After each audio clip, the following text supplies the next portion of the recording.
Welcome to This Is How. Today we'll be using tea as a breading for shallow fried chicken.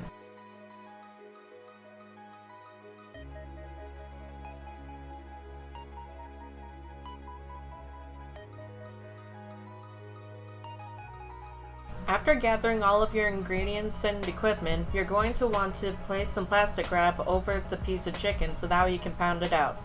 I'm using half of the chicken breast, but you can use any cut and amount of meat that you like.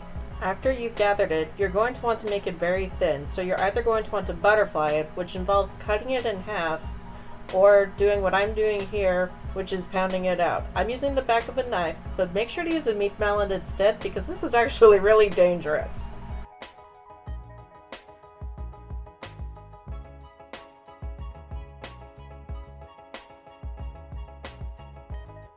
After you've finished, you're going to want to use a knife and create scores on the top of it and on the bottom as well. This way, it won't expand while it's cooking and it'll stay flat. Now, coat your chicken in the potato starch and moving right along mixture. You saw me set it up towards the beginning of the video in the compilation of photos. I like to pat off the excess so it produces an even fry. Now, we take it over to the stove. While switching my camera over, I had the heat going on medium heat to allow it to heat up. It took about 5 minutes. After placing your chicken into the oil, give it about 5 minutes on that medium heat and just briefly check the other side to make sure it's golden. Once it is, you'll want to turn it over and darken the other side to match.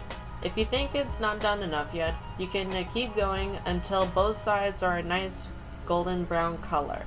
Keep your stove as clean as possible. When oil is splattering, you'd want to turn your heat down a little bit and place a lid on top until it settles down. I cleaned right after filming. Place the chicken onto some paper towels and let rest for about 5 minutes. With the chicken resting, get a knife and a pair of tongs and cut on a bias. This means on a slant to make the pieces look a bit longer. When it's all finished, you can eat it up with anything you'd like. I made a small spinach salad with the tea braised egg. You can check out how to make that in last week's video. I'll leave the link for tea eggs in the description down below, along with social media and Patreon.